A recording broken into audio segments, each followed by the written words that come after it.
A quick note before we begin. This podcast dives into real, often raw conversations about life's most profound moments, from a labor's beginning to life's end and all the complexity in between. Some stories may be emotionally challenging or deeply moving. Please listen with care and know that you are not alone.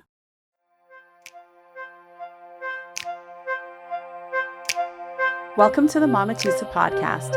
I'm your host, Atoosa Benji. Listeners, we're in a home with a postpartum family, and literally today is her 6-week birthday old baby. And so you might hear nursing sounds or burping sounds or grandma talking to baby sounds. You might hear the dog bark. You might hear mommy burping baby. This is a home that is very sacred and a family who's very, very special to me. And I'm just really, really, really grateful to be here. So all of the sounds in your home are welcome on my podcast. Oh, thank you. Okay? And I'm also very, very cognizant to never have this ask of a client before 40 days postpartum. Because during those 40 days is often a time where you actually don't want to necessarily go there yet. Although you and I went there a little bit during our postpartum visits for sure. But the full story of mothers and daughters and the journeys of pregnancy and birth and intergenerational things that happen and the things that we know and we feel and are conscious of and the things that happen. Yeah. And you're so right. At first I was like, I can't even look at the photos and videos from my birth, not because I didn't have a positive experience.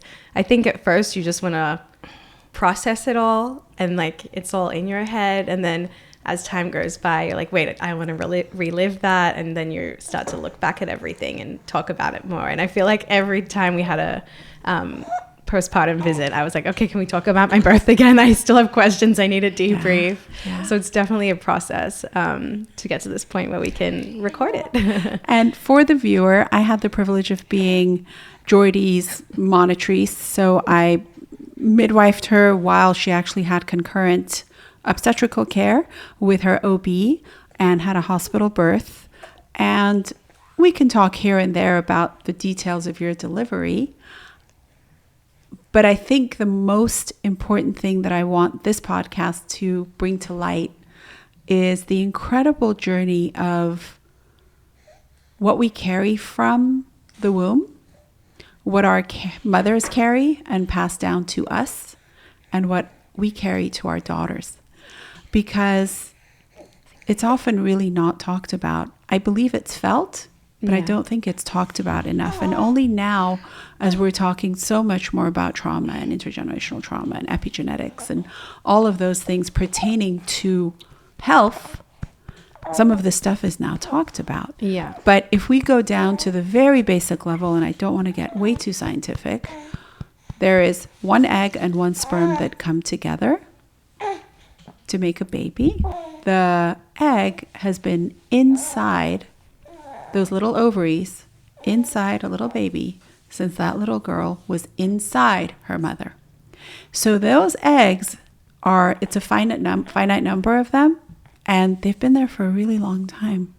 And if you think about the egg being life source, being continuity, being Mother Earth, being the spark, then imagine how much energy it can absorb and how much it carries. So Jordy is Molly's daughter. Hi, Molly. Hello. Hi, love. Tell me about your birth order of children. So, I had a miscarriage before Jordy, and then Jordy was one of a twin, which I lost at 6 months, and then continued with the pregnancy till 9 months, which was lucky that I could hang on to that. And then I had Lee after. And then you had your son after. So tell me a little bit about your pregnancy journey with the twins. I had something that was quite rare. They're not sure what it was called. I don't know what it's called now, but at the time I was probably about the third person that had it. I went in, I had a lot of pain one night, And I just thought, oh, it's because I've got twins and it's normal. And then I went to see the doctor in the morning, and he saw how puffy I was. And he said, I'll need to do an ultrasound just to check everything's okay. And when I had the ultrasound, the guy that was doing it said, oh, I'm not sure how to tell you this, but there's only one heartbeat. So I said, oh, no, I'm having twins and I should be 2 heartbeats. And he said, I understand that, but I just know how to tell you this, but there's only one heartbeat. So, sorry, it's a bit difficult. Please don't apologize. Take your time. Take your time. And this is really what this is all about. It's women sharing stories. So, my doctor kept me in hospital and said he wasn't sure what had happened. He thinks there's just too much fluid in my body. So they booked me in to drain all the fluid. And because there weren't a lot of people that had this done, I was like a study case. So I had all the different doctors come in the room just to watch the process of what they were doing. So just to be clear, Jordy and her twin were in 2 separate amniotic That's sacs correct. with 2 separate placentas, which is what absolutely. we actually call dizygotic, di Which twins. was the reason why Jordy was able to survive. Yeah. So I don't think she was getting as much food. She wasn't able to get as much food. And when they were, so they had like probably a 2-litre bottle filled with fluid that they drained out of me. But one of the side effects was that I could go into labour. The other thing was that they didn't know whether Jordy would be okay. So we were also presented with, did you want to go ahead with the pregnancy? Because we don't know if your baby's going to be okay. And of course we said, yes, whatever's meant to be is meant to be, and we'll go ahead with that. We didn't want to even think to do anything. It was enough to have one loss. I don't think I even knew that you were presented with the option of whether you wanted to go ahead with the pregnancy with me. It was all too hard to acknowledge. Yeah. I just blocked a lot of it out. Mama, I love you. So then I had all that done, and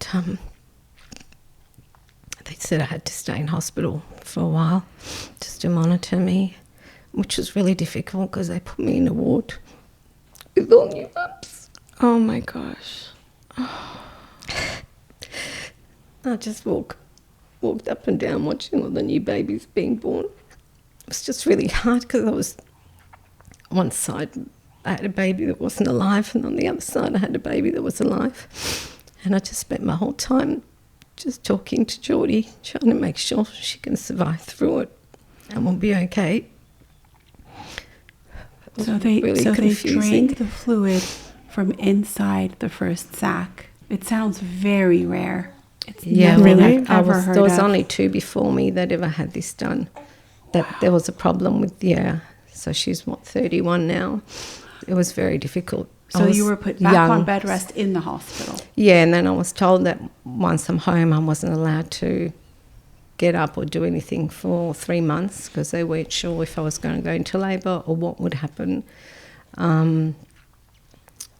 It was a really trying time for me because, I didn't know. I had to carry one that wasn't alive, carry one that was alive, which was really hard. But I just prayed a lot and talked to her a lot and just hoped that everything would be okay. And miraculously it was. Yeah. It was also really hard too because my father-in-law was diagnosed with cancer and he was dying through all of that. And, he passed away when Jordy was 3 months. But I also felt that what I was going through, I couldn't even bring it to the surface because we were losing him. And I just felt like, not that what I was going through wasn't important, but I just felt like I had to shut it down. And support Dad because he was also grieving losing his dad. It was just such a confusing time in my life, and I was only 27. Yeah. Which is not, as women, how many plates do we hold?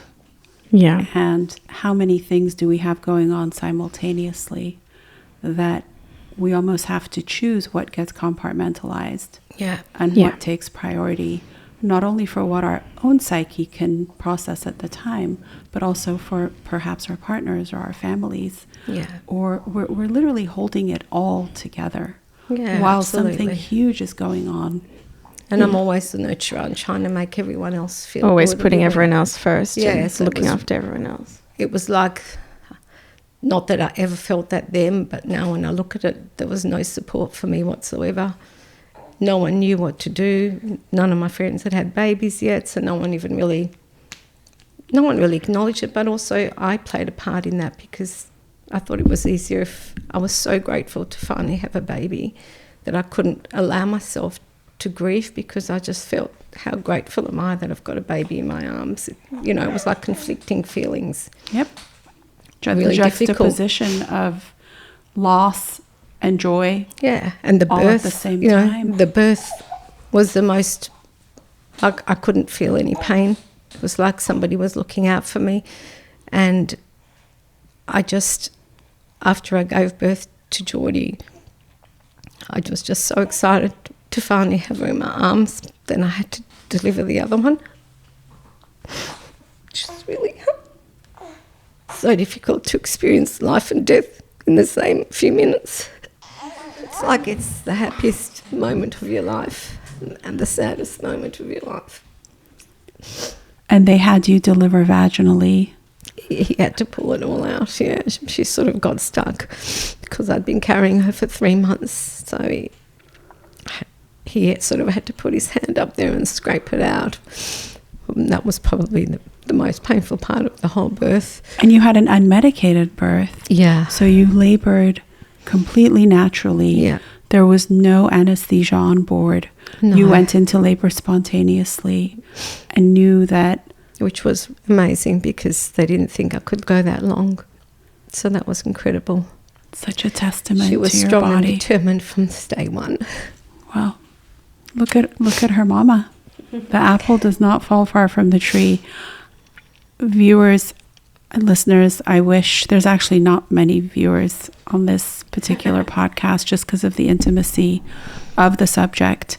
But I'm looking at 3 generations of amazing women and a beautiful 6-week-old angel who already knows this story. She already knows this story because she was made of one of those little eggs that was inside of Jordy while Jordy was inside of Molly. It's so incredible to think about. Isn't that amazing? To think Yeah. Feeling all of that. So the baby actually knows the story, Yeah. which for me, sometimes it's a bit of a pet peeve when people will say, oh, don't talk about these things in front of children. Or, Yeah. we won't ever tell the children, or we won't, Yeah. which is a personal choice. And every person parents differently, but it's been my experience that children know. Yeah. They often know. And I that's think your kinda- story will also highlight Yeah. this. So it just gets better. So listeners, take a deep breath. And Molly, are you doing okay? Yeah. Okay. It's So nice and healing. how long was your labor? 11 hours. 11 hours for a first-time baby. Right? It was incredible. And the fact that they allowed you to birth vaginally or gave you the option to birth vaginally is incredible, because I think so quickly we go to C-section with a lot of these I feel like things. these days no one would let her do that naturally. And this was in Australia. Yeah. Was there a talk about a non-vaginal birth or No. having to be medicated or having to be induced? I don't think they had enough experience to know. As you said, I had because my husband's a doctor, so I went to a gynecologist. Yeah, It was to one an of the OB. top ones, yeah. Yeah. And, he'd said he'd only had heard about 2 others. I don't think he personally had anyone that had gone through that. And all the other doctors were also, every stage since that happened to me, would come in and listen and see what was happening. But yeah, I think he explained to me that because one baby had stopped growing, the other baby would sort of push it aside and would be able to come through the canal. It's incredible. So it wasn't actually something that they even asked me about. Yeah, wasn't talked about at all. It's almost, And it's incredible that you then didn't go on to have hypertension or develop preeclampsia, or it's almost like your body just compartmentalized one part of the pregnancy and focused on the other. Yeah. And you were able to have a very normal vaginal birth. Yeah. And Jordy is your first live birth. And within how long? Tell me about Jordy being placed on you and bonding with Jordy before. I couldn't really bond with her straight away because they needed to get the other baby out. Girl out. Yes. Yeah. And so they just sort of showed me her and took her away, and then went ahead with the procedure. And then they were able, it was really respectful, the whole room, all the staff, everyone went really quiet. I just felt really, really nice to be able to bring her to the world when everyone was just really peaceful and quiet, just respected the moment. It's like everything just shut down for that second, which was really nice because it let me be in that moment. And so that was probably my hardest moment, was when, they had to go inside and sort of extract her out of me. And so your womb was celebrating and mourning at the same time. Yeah. Because it's the same womb, just had two bags inside. Yeah. 2 packages inside. And then Jordy was given back to you. How was your breastfeeding journey? Did you breastfeed? I did, yeah. She took to the breast straight away. Yeah, it was really beautiful. Wow. Yeah. I have seen lately a photo of myself just after she was born with her on me, and I can just see the sadness on my face. Really difficult to look at. It was so hard to just be so ecstatically happy, be so sad at the same time. Yeah. Had your father-in-law passed already? No, he passed when Jordy was 3 months old. Okay, so like in that postpartum period. And that was also really hard because, that was the first grandchild on both sides, and for him to sort of see what I was going through, and for the family, when I was worried about there was a chance I could lose Jordy as well. I just prayed that wouldn't happen, so he could at least see a grandchild before he left, So that was also weighing on me.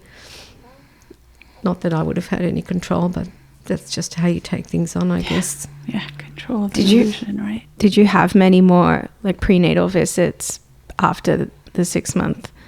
Wait, No, really? Nothing. So you really didn't get reassurance like every month after, or every... No, there was no one that I was okay to talk to or anything. I mean, the doctors honestly didn't really know, to be honest. They didn't know what to sort of... Yeah. All it just said is have bed rest for the next 3 months.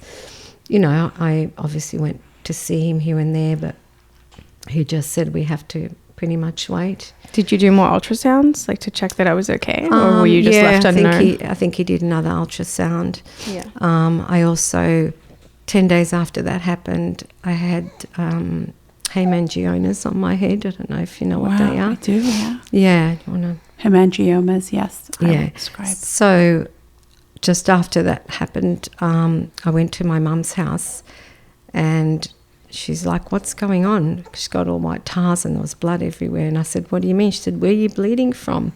I said, "Oh no, it's my head.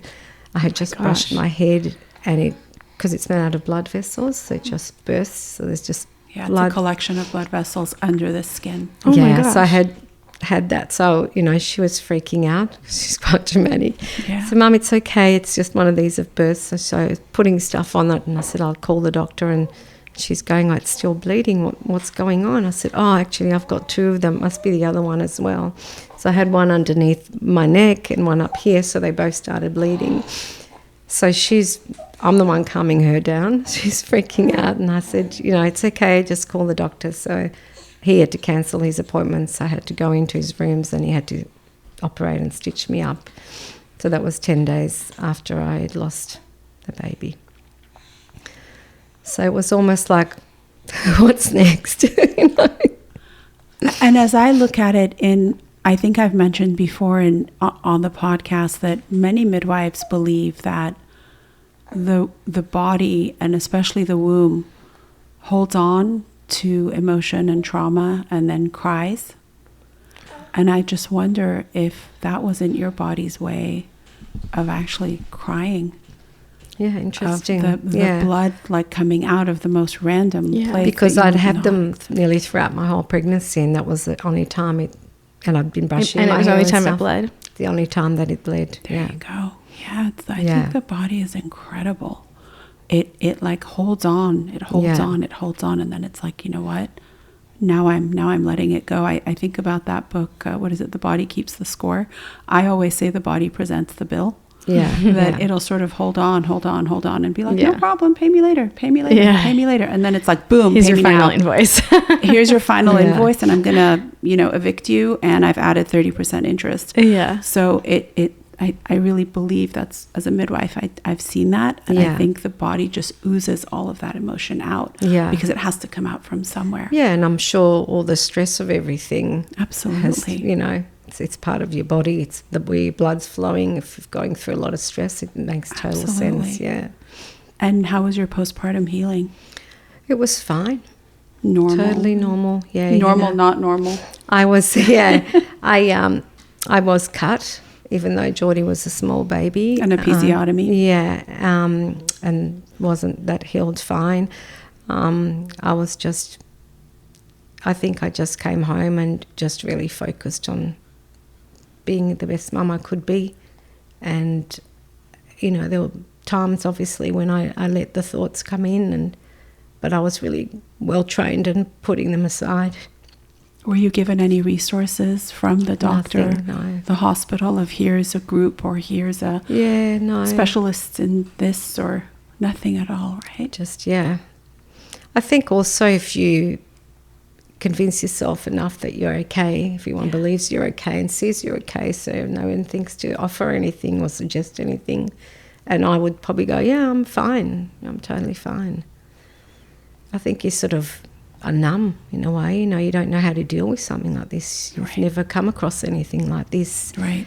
And, I have had some healing done through my life where it has definitely come up.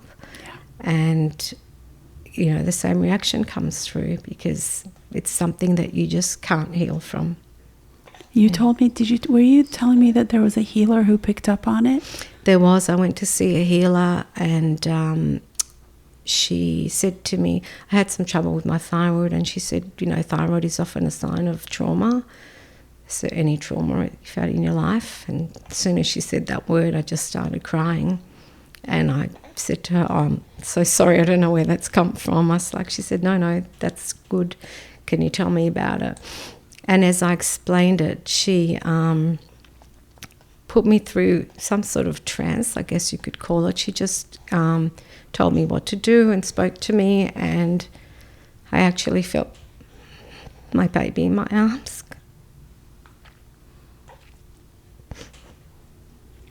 I felt like she came down and I was holding her, and she was asking me to describe different colours that I was seeing, and when I was telling her what I was seeing, she was telling me what they meant, and that she's always by my side. And it was a really good time for me to just hold her and say my goodbyes.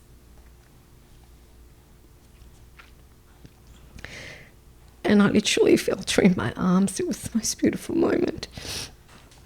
So I spent about, I think maybe 15 minutes with her, feeling her in my arms and talking to her. And when she said, are you ready to come out? I said, no, I need some more time. So she said, that's fine, just stay where you are. And I just had some more time with her. And then she sort of brought me through and I guess brought me out of the trance or whatever it was at the time. And I just felt so overwhelmed. I was bawling my eyes out. It was probably the strongest I'd ever been able to let myself feel everything and be in the moment and allow myself to feel everything that I'd gone through and acknowledge how hard it was and what I went through, and that it wasn't okay to shut it down for so long, because so she just chatted to me a bit more and said, it's probably a good time maybe if some people buy a teddy bear or do something. I said, I used to write, journal a lot, so I said, I'm just going to journal when I get home. And before I can even get out that sentence out, I had to run to the toilet and just let it all go. It was unbelievable. Like, it was just such a strong feeling in my body, in my gut. It was just, the whole process was like I just felt so much had lifted off, Wow. Just like I finally Out got of your body. to be with her and to say goodbye. I carried a lot of guilt, so I was apologising for a lot of it. I blamed myself for what happened. Just goes to show 31 years later and it's still all inside you. It will always be inside of Always. you, and it will always have its own nothing journey. you ever get over or move on with. I speak to her I feel all the time. I have to tell you, I feel so conflicted. It's never my intention to exploit anyone with their story. Oh, not at all. And I feel, with your permission, because you and I had talked about it so much before the baby was born, it's these incredible stories that bind us. This is the whole premise of Conversations with a Midwife, is people will often tell their midwife or the midwife in the room what they wouldn't tell anybody else.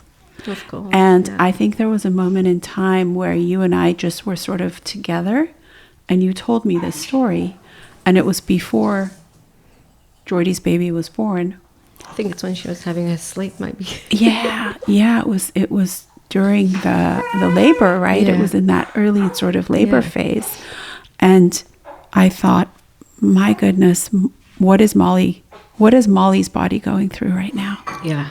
What is happening with Molly's body? And I was holding you and holding Jordy almost at the same time. Yeah. Yeah. Tell me about Jordy as a baby. Jordy was the most perfect baby anyone, and still is, anyone could ask for. Yeah. She was just so mellow. I could take her anywhere. She would just sleep and eat. She hardly cried. She'd slept through within 10 days. She was just a really placid baby, very easygoing. And as she grew up to be a little girl? Same.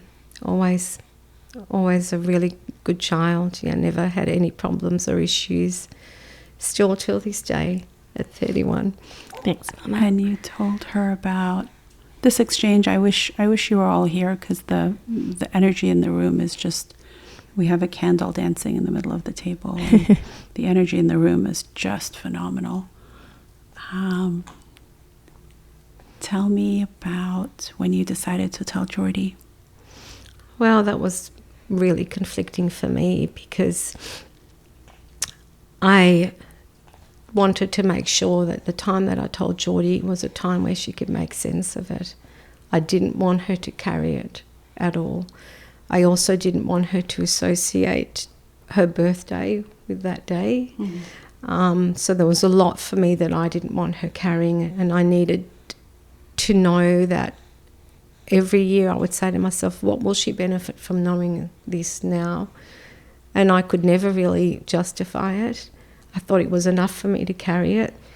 Every birthday of Jordy's, I lay in bed. As soon as I woke up, I had half an hour of just talking to my baby, telling her I wish she was here too, and that she can enjoy it with us. I'm always know that she's with us. Whenever my kids are travelling or something, I always know they're going to be okay, because she's got her wings around them, and she keeps them safe always. I decided that I'd wait till she was 18. I think I remember, not sure if I remember telling you this, that when she was about 6 or 7 or 5, I can't even recall, and she was playing with her dolls, and I was at my mum's house, and my mum said to her, "What's your doll's name?" And she just said, "Oh, her name is Jordy." And we said, "No, that's she goes, "No, she's my twin." And my mum and I just looked at each other, and I just the air froze. I was like, wow, what? I said, oh, okay, that's cool. She's your twin. And I was obsessed with twins as a kid. I wished I was a twin. I was just always fascinated by them, like would think about having a twin sister. Obviously had no idea that I was born one, but it's crazy. It's like you said, like I think I did have that knowing without really knowing. I remember you said to me, Mum, now this completes it. I always knew something was missing. I just didn't know what it was. Really? Did I say that? When I took her to this park to tell her, I'd been wanting to tell her, and she had some events and things on, parties and things. I said, okay, we need to go on this day to this park. I just want to talk to you about something. And she actually thought when I sat her down, she goes, Mum, am I adopted? I genuinely thought, like, I've never seen my mum like that in my whole life. Like, she was just so nervous, frazzled. Like, I just couldn't figure out what was going on with her. And I would never have imagined that that's what you were going to tell me. No, it was very, very difficult to know how to start the sentence. Yeah. Absolutely. And then I almost just wanted to retract and go, I can't do this now, I can't. And I thought, no, I've waited this long. I need to get it off my chest as well. It's, you sort of feel like you're keeping a secret, and Jordy and I are so close that it was really hard to hold on to that, but I felt I was holding on to that to benefit her. And I don't even recall the start. I think I just went into, when I was pregnant with her, and sometimes not everything goes right, and that, this was quite a rare occasion, that this is what had happened, and it was just, I was trying to be really strong because I didn't want to cry in front of her, because I didn't know what her emotions would be, and I needed to be there for her. So I had to again, holding it all. I did. I held it all, yeah. And just, I think the first thing she said was, this makes so much sense. Really? Yeah, it just felt like I knew something was missing, but I didn't know what it was. It's so weird that this is such a big moment in my life, but I just could not remember, like, our conversation. I remember, visually, I remember us sitting on that park bench. I know exactly where we were. Like, I can remember us talking, but I cannot remember, like, the contents of our conversation about it. I think once I sort of explained it all, I know Jordy sort of said, I can't believe you had to have all this with you all this time, through all my birthdays and stuff, and that you were going through all this at the same time. And I did explain to her too that she passed away in November, so it's not related to the day that she was born, so not to connect it on that day at all. And that was really important for me, because it was a different day. That part of it was only for me on that day. It wasn't part of her. So I just wanted to make sure she didn't, from now on, let that ruin her birthdays or anything. I wanted to make sure she understood that it wasn't part of that for her. And we cried together. Yeah. Which was really nice. I've been waiting 18 years for that. Yeah, it's been so special for us to be able to share this together, and also from me to be able to take some of that emotional burden from Mum, just to, I saw how much of a release she got from sharing it with me. I think that made it was like 18 years off her shoulders, and now it's like this special spiritual moment for us, on my birthday, just to, kind of honor her together. And yeah, it's nice to be able to share it. And for me, it's a relief to know my Mum's not carrying that by herself anymore. Not that I knew all that time, but like she said, when I found out, the first thing that went through my head was, I can't believe you've held onto this my entire life and mourned it every birthday without me knowing. I wonder what Jordy was feeling in the womb when the baby didn't make it, than what she was feeling in the room when you had the procedure, and what she was feeling when she spent another 3 months in the womb with her sister. I think now, after experiencing pregnancy myself and understanding how much of the pregnancy, like Naya was, a full baby, awake and moving, it really changes my perspective on me in my mum's womb during that time, because I didn't really understand how quickly a fetus forms into a human, and how much is really going on in there. You know, it's not just this baby doing nothing. So yeah, I think, I mean, I've done a lot of my own personal healing and understood through that things about myself that I couldn't really understand why they were that way. And then relating it back to me in the womb made the most sense, because it wasn't anything to do with how I was raised or parented or anything. It was like, where is this coming from? And I think at the end of the day, it is, you know, the first emotions or energy that I absorbed during that hard time for my mom and myself, I guess. Yeah. And loss. Yeah. The loss that you then almost, you know, I think abandonment, the word abandonment is used a lot. But the feeling that like there was life here, and the life no longer is, and I'm actually growing aside it, with it. It's part of me, because your placentas are actually attached to the same wall of the same house, of the same womb, of a woman who is celebrating and grieving at the same time, and the complexity of all of that is huge. Did you feel a shift after you were told in terms of your sister's energy, or had you always felt it the same way? That's a really good question. I think I felt a shift. I think maybe before I just wasn't as aware of the ways in which, like, because I've also been told by multiple healers after that point, once I knew that I have a very strong guardian angel that's always like right there protecting me. And so, but I don't know if I just wasn't kind of tuned into that before I found out. And definitely afterwards, I started just being hyper aware of just feeling like, okay, she's there in certain moments, or I don't know, it could be, this is really strange, but like I've had moments where I was driving, for example, and I noticed where it so could have easily been like a car accident. Like, I don't know, some car did something wrong, and I got that feeling in my chest, like, oh my gosh. And, you know, I was fine and safe. And in those moments, I just completely understand that, you know, there's the energy of her like protecting me and, you know, guarding me from danger. And those moments have happened frequently. And, you know, I've done like breath work sessions where I've really just kind of met her in those moments and felt her energy there, and kind of almost like downloaded like messages from her. So yeah, the energy of my twin sister is such a prominent part of my life and my mom's life. Yeah. There was another healer that I saw when Jordy was about 13, before the other one I told you about that brought the baby down. And he was a third generation healer in Cairo. And somehow the guy that was taking us around said, I think you'd really enjoy seeing this healer. Would you like me to take you to him? And we said, yeah, that'll be great.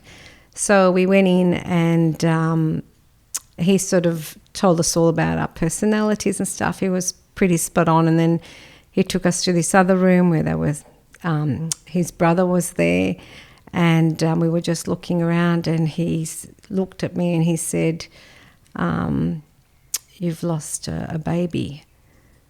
And luckily Jordy wasn't in the room. Wow. She had just stepped out, and I just sort of put my finger on my lips, as in, you know, because he said, yeah, this is another baby. You've lost the other baby. And I said, yeah, I have.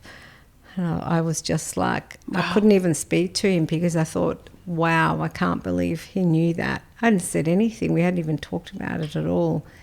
He just out of the blue came out with it. And I was so grateful she wasn't in the room, because obviously she's old enough and she could have questioned me about it, which would have made me, I don't know what. It's not something I would have wanted to do. You may not have been ready to do it at that time. Yeah. So it was pretty incredible. As I said, it's followed me always, you know. I saw a lady probably only 3 years ago, a neurokinesiologist, and as soon as she had her hands on me on the table, the first thing she said to me was, she said, I'm hoping you can help me with this. I'm a bit confused. She said, but it's never happened to me before. I am feeling life and death at the same time. I don't understand what it is. And I explained to her what had happened, and she said, she's by your side always. So yeah, it's pretty, I think because I feel her all the time, and as I say, I bring her into wherever we're traveling as a family, whatever we're doing, I bring that energy with me all the time, and her. So obviously it's seen by the different healers and whoever is around that feels that. There's a vibration. Absolutely. When I first found out, and even now, sometimes I'm disassociated from the fact we're talking about myself. It feels like a story. It's so hard to, I always just thought of myself as being the only person in my mum's womb from, when I was born to 18. And then to change that and think about that differently is strange. But it made a lot of sense because I could never figure out why I'd never seen a pregnant person with a belly as big as my mom's. And I would see pregnant people and be like, oh, like their belly looks small. And when I understood there was 2 babies in her belly. Wow. I was like, oh, that's why she looked so big. Yeah, like, it's like it brought the pieces together in many ways. Yeah.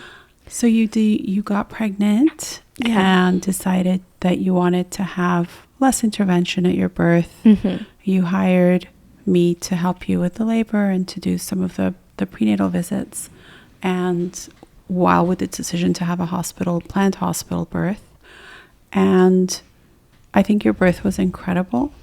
I don't know how much of it you want to share today. I would love for you to highlight some moments where you felt like you were held by that guardian angel, perhaps, that I think you shared with me at some point. Oh, did I? You might have to remind me because it's such a blur, but I'm totally fine to be open about my birth here. So, and thank you.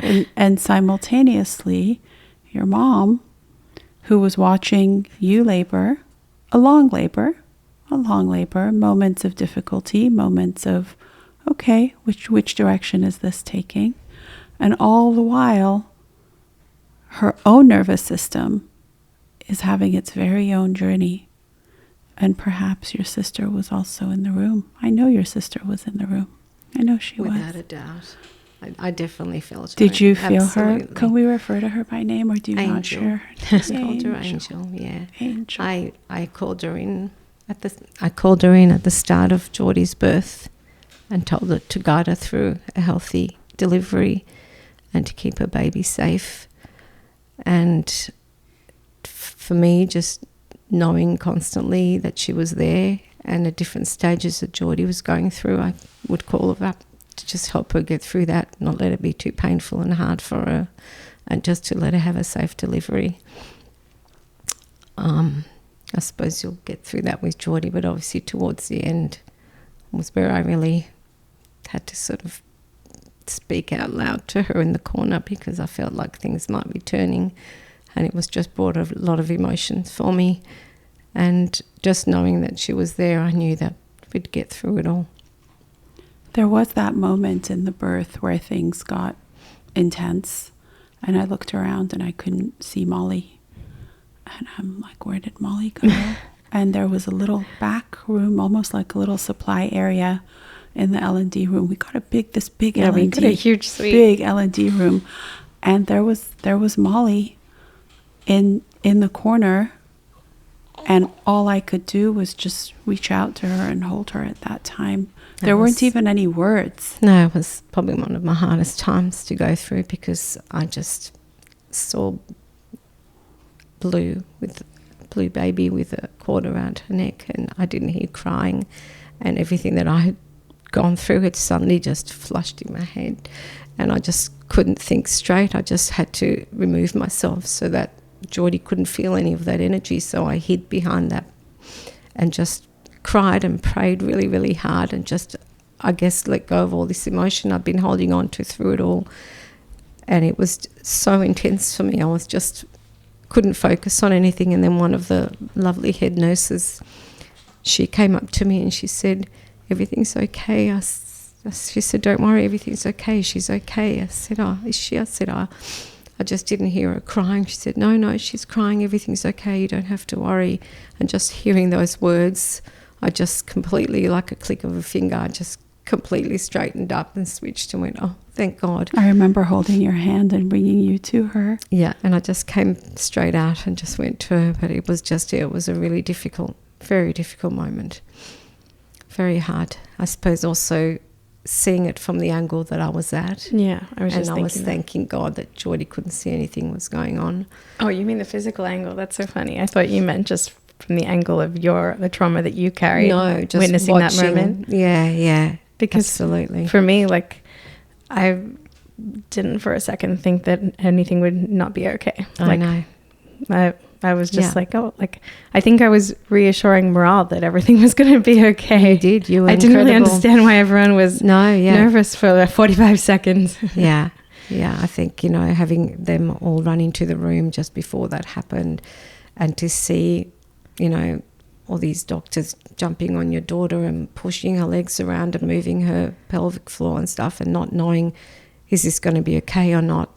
It just was, I know it was probably only a minute, if not less or more, but it was really traumatic because I couldn't do anything for her. I couldn't help her. Well, for context, my baby had shoulder dystocia, which I think is pretty common, right? With bigger babies, or not really? It's definitely common. So if I may talk about your birth to the listeners, it was a spontaneous labor, normal labor that was not induced, not a planned induction or anything. And the labor took a very long time. It was a very slow progressing labor. So when you think about labor in a first-time mom, we typically say from 0 to 6, we don't know. It could take a day, 2 days, 3 days. 0 to 6 is its own early labor process. To 6 centimeters. Yeah. I apologize. When I say single numbers, I just mean think everyone knows that I mean centimeters. That's okay.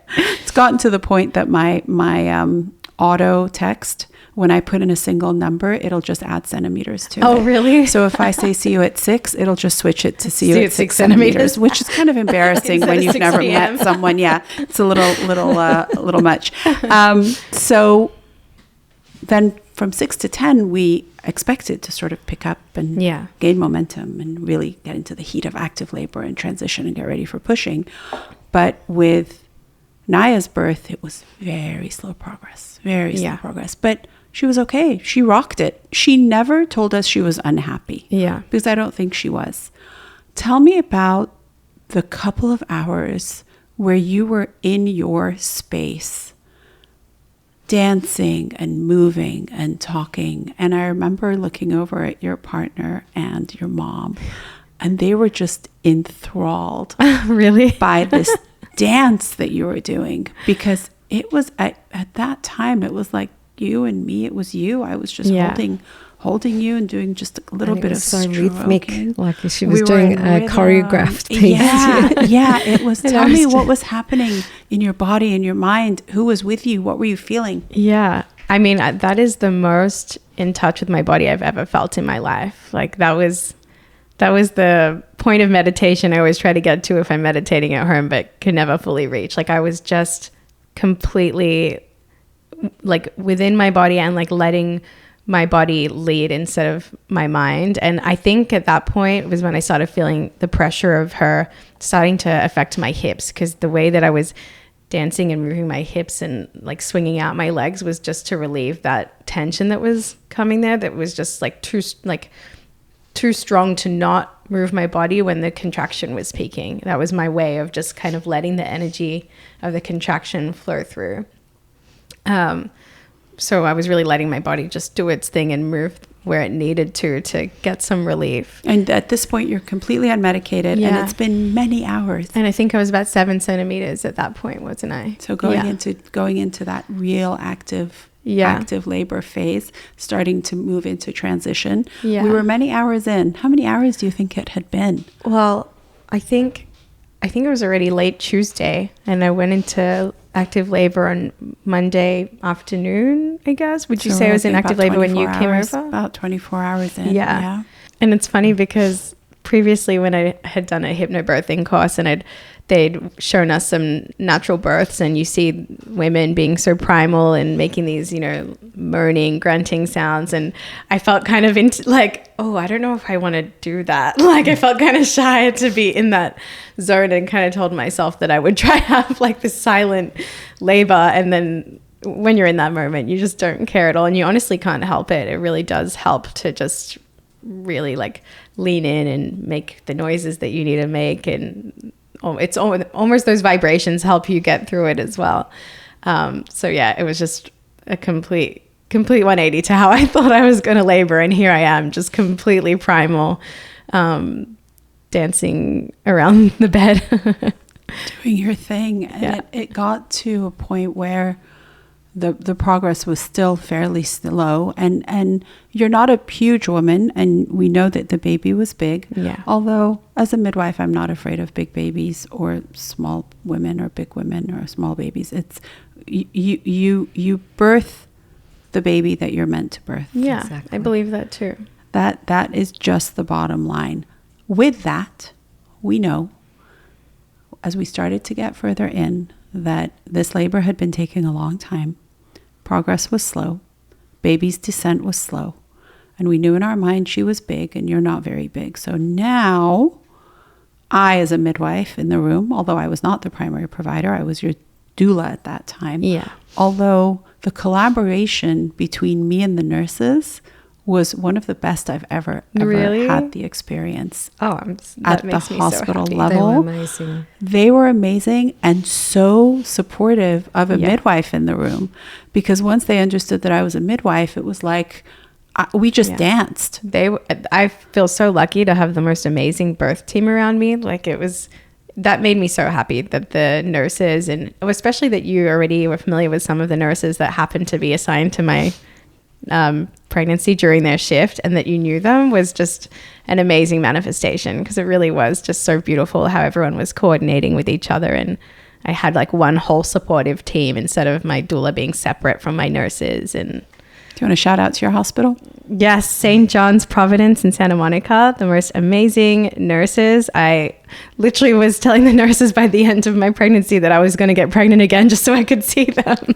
They were amazing. So sweet. And the collaborative care and the respect. And we were really dancing through They were trying to cheering figure her out. on every time she had a Yeah, push. it was phenomenal. How can we help, and what can we do, and what position is going to help? And at one point you got an epidural. Yeah. It was exhausting, and it was a good call to be able to get some rest. Yeah. And I believe you were having some very difficult sensations in your upper body. Yeah. Tell me about that. Yeah. I mean, that's something I did not see coming. That was during the pushing phase. So, well, first of all, when I think I said this to you in the past, that I had this moment where I was like, should I say that I want the epidural? Like I could keep going, but if this is going to be another 12 hours before I get to 10 centimeters, then I don't think I can. And at that point, you're really just, it's a gamble. You don't know what's going to happen, how long it's going to take for you to get from 7 centimeters to 10. And I thought to myself, like, oh, maybe I'll just say it. And when you were like, that's a good idea, that's when I knew, okay, like if she thinks it's a good idea, then I'm right for asking this. And I'm glad I did, because I definitely wouldn't have wanted to get stuck without being able to have it administered if I was, beyond 8 centimeters. Because you have to look at the whole clinical picture. Yeah. It's not just, do I get an epidural or do I not get an epidural? Yeah. If you have a mom who is exhausted, who has been working for a day and a half now Yeah. to work with her waves and bring her baby down, and we still have a long pushing phase, I believe that at that point, the epidural was helpful to you because you were able to get some rest. Yeah. And the only reason I didn't want to get the epidural in the first place was, one, because I'd heard that it makes your labor longer, but I really had nothing to lose there because I was already on day 2 of my labor. We're already there. Yeah. And the other reason was because I wanted to experience natural birth, which I feel that I got to experience natural birth, even at the point that I took the epidural. But I definitely got to experience and show myself that I can, naturally go through labor. My labor was really intense. And I think you even said that at 7 centimeters, my contractions were close enough together that it could have been like I was, 9 centimeters dilated. So I was really at peace at that point with, relieving myself of the pain. I'd done the natural part for over 24 hours. Over maybe 36 hours at that point. Yeah, because it was in Tuesday evening. Yes. So, yeah, over 36 hours. And what happened next, I think, really affirmed that was the right decision, because I got to rest after being awake for over 36 hours. And I think we did have a nap for a couple of hours, and I woke up 10 centimeters dilated, which was amazing. I still remember clear as day the nurses being like, okay, you're 10 centimeters, just as I like flooded my eyes open after a nap. So that was, the best outcome I could ask for after over 36 hours of natural labor. So tell me about the sensation of the pain in your upper body and the placement of the epidural possibly, or just the way your body reacted to it. We're not quite sure. Yeah, it's hard to tell because I have in the past experienced very tight neck and trap muscles, which is where I was feeling that tension. But basically, I mean, I wasn't aware of time, so I don't know how long I was pushing for before the pain came. But at some point when we were back to consistently pushing on that typical back on the bed, knees up in the stirrups position, which is what was working best for me to push, every time I would crunch and lift up my head and my neck to push with the contractions, I was feeling the most intense pain in my neck and shoulders. It was excruciating. And it got to the point where I just pushed back and told the nurses, I cannot push like this anymore. I'm going to have to push lying down with my head on the bed because there is no way that I can continue to feel this pain every push. And on top of that, I started feeling pain in my hips from the pressure of her position. So it wasn't even my pushing experience. It wasn't even the pain of pushing her out. It was these other pains that were popping up in my body that were distracting me from being able to efficiently push her. And I knew that I could, I mean, I like to think that I have a good mind to muscle connection. And I knew that I could push her just focusing on pushing my pelvic floor and visualizing pushing her with the contractions without actually having to use the momentum of crunching and lifting my head and bringing my chin to my chest. So I think the nurses were a little apprehensive about whether that would work or not, but ultimately that is how I pushed her out. I'm so glad that I did, because I could not have endured any more pain than I was already enduring with the hip pain that I had at the same time. Yeah, so the notion of an epidural taking all sensation away it's not accurate. Yeah. It's the epidural takes away pain, it does not take away pressure. And you still had immense pressure in your hip from her descending on whatever her position was, which I think she was a little bit asynclitic. She was a little bit to the side, having a little bit of a hard time managing, but she did. Ultimately, she was born vaginally. And this incredible almost paralysis that you had in your upper body. And I've told you many times that I think it's your strength and your constitution and your courage that allowed you to have a vaginal birth. Because at right around the 5-6 hour mark on an epidural, you start thinking about, okay, where's this baby? Why is this baby not coming out? And so C-section was starting to be thought about, and then vacuum and forceps were on the table too. Yeah. Not literally on the table, but just on the clinical picture table possibility of the next indicated step. Yeah. And I know that's not what you wanted. No. And not. I think that pushing out a baby without the use of your upper body is very difficult. It's like only having 50% of the tools that you need. Yeah. And you did it. And when I started seeing her head come forward and go back, which is completely normal, head comes forward, head comes back. She did it for a long time and she came out very slowly. Yeah. And at that point, I remember locking eyes with the two nurses and we thought, let's get ready for a shoulder dystocia because this might happen. It looks like we're going in that direction. And I remember taking out the little bench that it's like a little stool that the nurses step on. I do not get involved with managing a shoulder dystocia when I'm the doula. I do when I'm the midwife at home. Yeah. But not in this situation. I was there for your support. And I grabbed one stool and the other nurse grabbed another stool and we just had them ready to go. Yeah. And I think the team was just ready. And doctors come at the last moments, right? They're not there with you. Your pushes and your pushing was all with the support of nurses and your doula and your partner and your mom. Yeah. It was us until your doctor came for 5 hours. And when she came at that close to 5 hour mark, we could see the head. The head was at the opening of your body and birth was imminent. Yeah. And then tell me what happened. I mean, I just remember I just remember a conversation between you and I because I was like, why isn't the epidural working? This pain in my hip is excruciating. Like, it's not working. I need more. And I remember you being like, I don't think you need more at this point. This isn't something the epidural is going to fix. It's just the pressure of her inside you that is creating the hip pain. And then my partner was incredible at helping me to push and just coaching me. All these memories like scrambled in my brain, so I'm just trying to recall. But I think that the turning point was when the nurse came in and said, well, actually, it was you that said, look, like, you know, if this baby doesn't come out soon, they're starting to think about a C-section. And as soon as I heard the word C-section, I was like, absolutely not. I'm not that I have anything against a C-section when it's needed in emergencies, but in how I was experiencing my birth and pushing phase, I didn't feel that it was an emergency for us to have a C-section, and I didn't want to have one just because of time. Because often if you have a first C-section, then you're set up for possibly being high risk for your next births.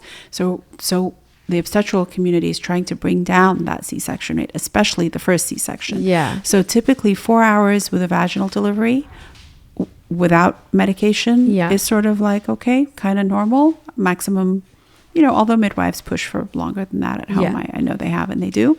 And about 5 hours with an epidural. So at that 5 hour mark, it's like, and your doctor was very patient. She was, she was a amazing. Very patient doctor. At no point was she alarmist. Was she dramatic? Yeah. And I'm very grateful that she didn't cause fear or drama the whole time. She was just steady in her support. Yeah, she was amazing. And she did say to me when I debriefed with her afterwards, she said, look, I could see you and I knew that you could do it. And that's why I didn't suggest anything else and just let you push your baby out. So I was so grateful that she was calm and trusting the process and trusting me, and made it, you know, enabled me the experience that I wanted to have birthing my baby. But you know, when you did say the word C-section, it just set off this determination in my head where I was like, okay, I will do everything possible to get this baby out vaginally. And I think that really showed me what I was made of, because I just turned off the connection to the pain in my hips, to the pain in my shoulders and my neck. And I was just so determined to push with every contraction, even though at that point I couldn't feel the contraction so strongly because of the epidural. I was just, you know, trying to look at the monitor, follow, you know, I could still feel something. And so I was really trying to be in tune with pushing at the right time. And yeah, I was just determined to push her out. And I'm not a person who, I've never really thought of myself as being one that can endure a lot of pain, but in that moment, it really shows you what you're made of, because I just ignored some of the most excruciating pain I've felt and continued to squeeze my knees into my body, which is squeezing my hips exactly where it's painful. And just continued to push her out. And then suddenly I just felt this, like, I remember the kind of excitement in the room of everyone saying her head's out, and then the energy shifted and suddenly there's two nurses standing on top of me, pumping on my stomach. And I truly just thought this was part of giving birth that no one had spoken about. I was so confused. I was like, ow, that hurts. Why am I feeling that? Why are you doing that? I didn't really understand until afterwards that she had shoulder dystocia. So I truly thought that was just normal birth protocol. So for the listener, shoulder dystocia is when the head comes out and the shoulders get trapped, because they just don't rotate. So essentially, the shoulders get trapped in between bones. This is a bone, they call it a bony problem. Right. So you've got the shoulders lodged between bones, and it takes several maneuvers to be able to rotate the baby almost to a diagonal, or use maneuvers that will help to open the pelvis to get the baby out. And they were actually pressing on your pubic bone. Yeah. I know it felt like it was your belly, which is the lower part of your belly, which is very tender at that time anyway. Oh my gosh, but the combination of bringing your, because as soon as her head came out, typically then you want to see some neck and you want to see the baby starting to descend. With a shoulder dystocia, typically you see these big cheeks and the head comes out and there's no neck. And you're like, okay, where is the neck? And What's your mom holding is the neck nodding from because coming that's exactly what she saw. Yeah. And as you look at the face, you start to see the color going from the baby because the baby is starting to lose oxygen. Yeah. So what your mom was in fact seeing was a blue baby. Yeah.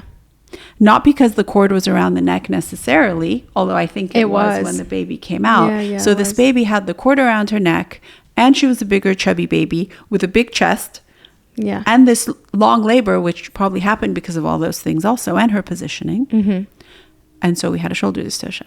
And so we're watching like, come on, baby, come on, come on. And once it's like, okay, code, do it. And they press the button, the NICU comes in, more nurses come in, and they grabbed another OB, the hospitalist, and it was all hands on deck. Yeah. And it feels like forever. It was less than a minute. Yeah. Her head was out at 7:04 and her birth was 7:06. So it was like, and I think it was about 45 seconds. And you can give it about a minute before you're like, okay, where's the rest of this body? Yeah. Come on. And so I saw her wait and tried to let the baby restitute. And then it was like, boom, shoulder. And as soon as you say shoulder, everyone in the room, and the stools were there on either side. And there was the pushing, which I know is uncomfortable. And you got her out. Yeah. There was a lot of traction. You got it out. Very, very skilled team who worked very, very well together. And she was then taken to the warmer. Yeah, I think they put her on my chest for just a second.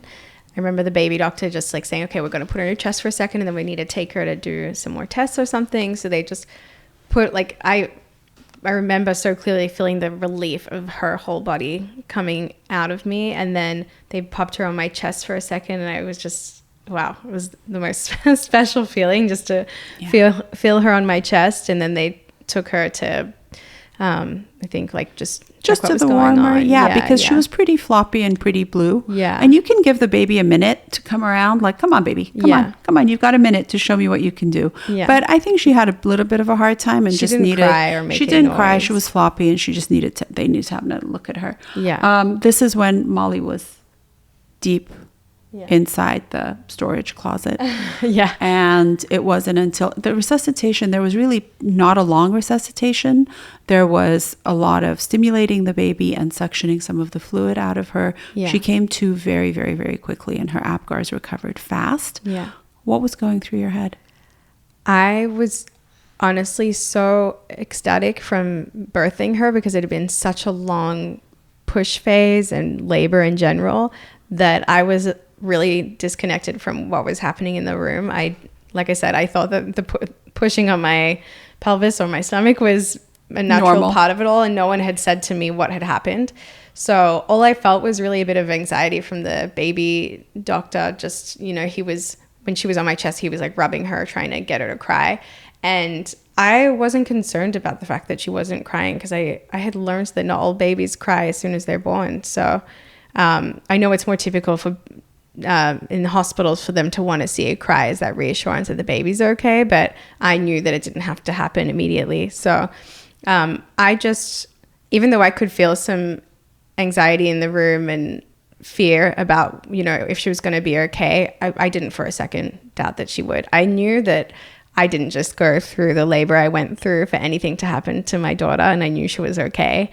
And I was just kind of in this daze of just, so all this gratification of just having birthed her and that she was here. And it was, for me, it was like, yeah, of course, guys, see, she's fine. Like I'm really grateful that despite the fact that a shoulder dystocia can be scary, and I know there is obviously a risk to it, I'm really grateful that I don't carry any trauma from that experience, and it didn't take away from my birth experience. For me, it was just the most exciting and positive experience across the board. And for me, that birth was my daughter coming into the world. There wasn't any trauma around that. And I know my mom would say differently, and obviously her experience birthing me contributed to that. But yeah, for me, that was just the birth of Naya. And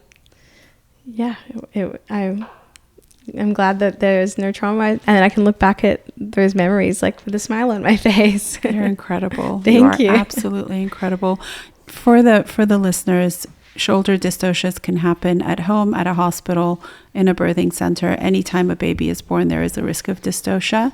And typically we manage them very well at home with midwifery care. We're all trained in all the different maneuvers as they are at the hospital, and we're all trained in resuscitation. So it's a true labor emergency that needs fast hands. Yeah. And I think by the grace of God and the skill of your team, your baby is absolutely perfect. Thank you. Can you talk to me a little bit about, as we wrap up this post, I know your mom has come from another country to stay with you. Yeah. She's the best postpartum doula on the planet. Oh my gosh. We're going to add her to the registry. Yeah. and fly her in from very far away. Can you talk to me about the last 6 weeks and what bonding has been like, and the energy of Angel possibly around this beautiful postpartum nest? Yeah. Well, first of all, I really, truly can't imagine this entire 6 weeks without my mom here. And I have so much respect for anyone who does this just with, mom and dad, or especially any single moms. The most admiration for anyone who does this without help, because I truly cannot imagine not having my mom here to take care of me while I learn how to be a mother. She's just been able to hold so much space for me to only focus on my baby and learning how to be a mom while she's been a mom to me, and just going above and beyond to keep our house clean and have a clean space to feed me and nourish me so I can continue to build up my milk supply and feed my baby, and help us with, night feeding and changing diapers and, settling her when she's unsettled, but it's not food, and maybe she's gassy, and she's just, she's been involved in every way, and it's been incredible to have her help. And it's just so special to have this 3 generations of women. And sometimes I'm literally nursing my daughter and she's feeding me oatmeal from a bowl while, so beautiful. And we've got all 3 of us. It's so beautiful. My mom feeding me and me feeding my daughter. Yeah, which is actually exactly how it was. Yeah. Right.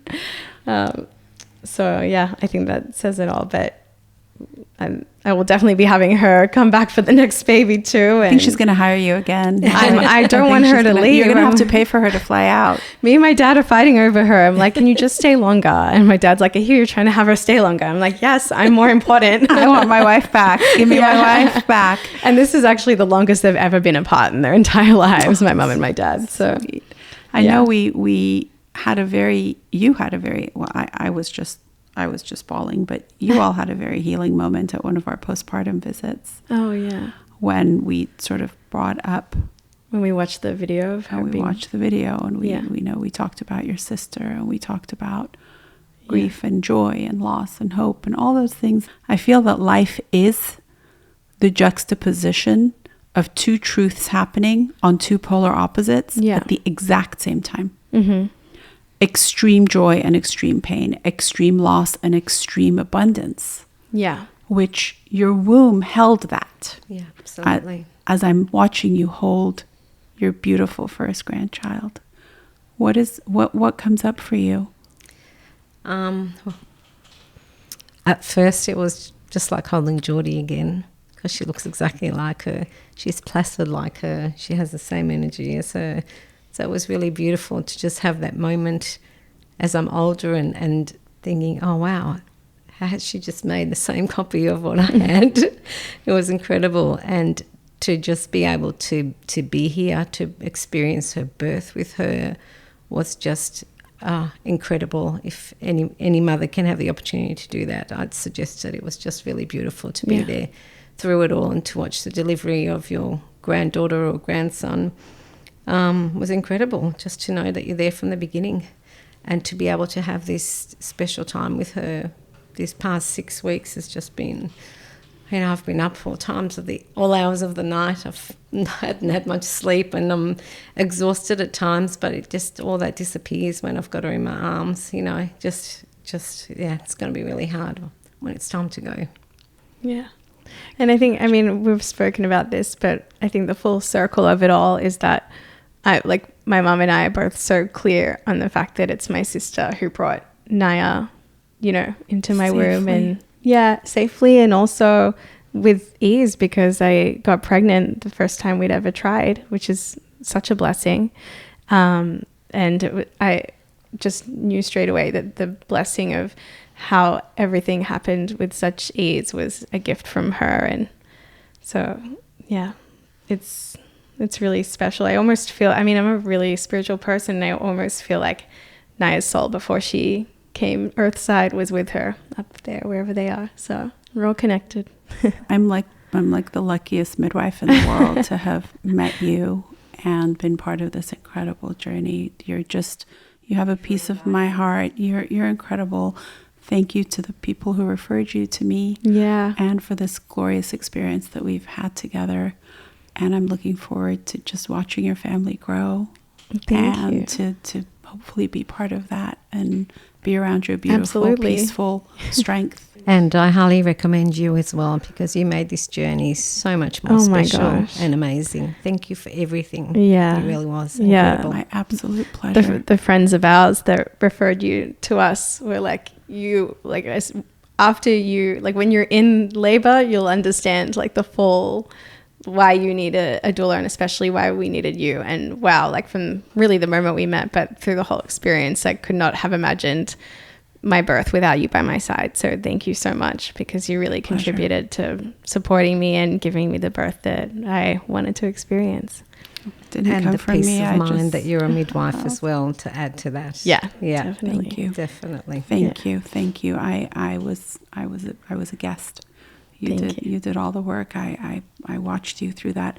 Just lastly, can you tell the listener, what is the value of hiring a midwife if you know you're having an OB in a hospital delivery? What did that bring for you? Why were you attracted to that model in which I was the doula monitrice, and what did we do together? Yeah, well, I really wanted to give myself the chance to have the most natural physiological birth that I could. And part of that was I wanted to labor at home as long as I could. And I think the benefit of having a doula that's also a midwife is that they have the expertise to allow you to stay at home and check you and support you and monitor you in a way similar to an OB can. And I don't think that an OB and a midwife are like mutually exclusive. Yeah, exactly. Like, especially as you said, the OB only comes in when the head's out, which is not something I even realized when I was looking for extra support. Mm-hmm. Mm-hmm. But now looking back at my birth experience, had I known how little time she would be there for, even though she was incredible when she was, I can't imagine not having any other person who is a professional in the medical field there for me during especially this 36, well, it ended up being 45-hour labor. I can't imagine it just being my mom, my guy in the room with all that time, with nurses just kind of popping in here and there.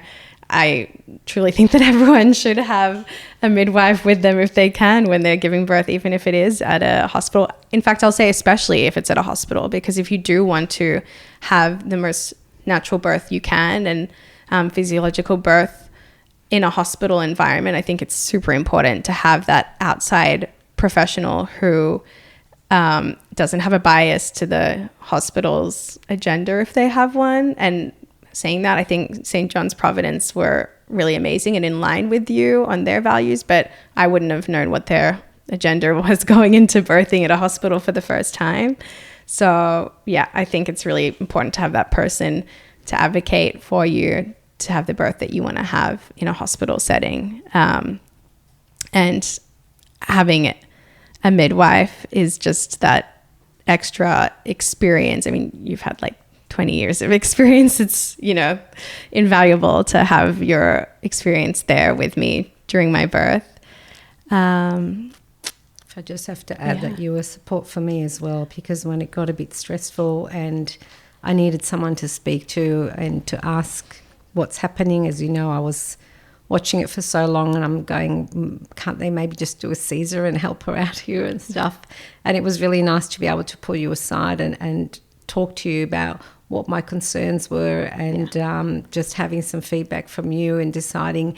I think also when you went to tell Jordy, right, this is not a practice anymore. This is the real thing. And that's when Jordy's mind just switched. And that was just after we had that conversation between the two of us of what's going to happen next. And I remember saying to you, you need to let Jordy know that now she really has to, or she will have to have, just to really push it in a way that she understands now this is serious business. There's no more just pushing slowly and stuff, because I know how she thinks, and I know the way you have to sort of tell her things to know, okay, I have to change my mindset.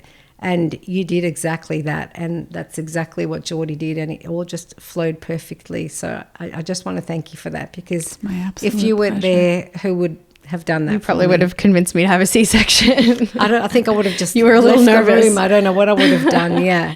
I love you both. Thank you for being my guests. Oh my gosh, Thank you for being born, Thank you Naya. for having us. Thank you for respecting her wishes and her desires throughout this. My pleasure. I can't wait for you to be a part of my next birth too.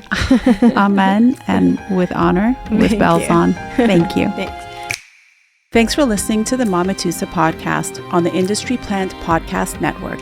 Mamatoosa is hosted by me, Atoosa Benji, and produced by Josh Stretton Carlson.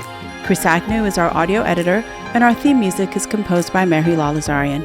If you enjoyed the podcast, please consider leaving us a review and subscribing. See you next Tuesday.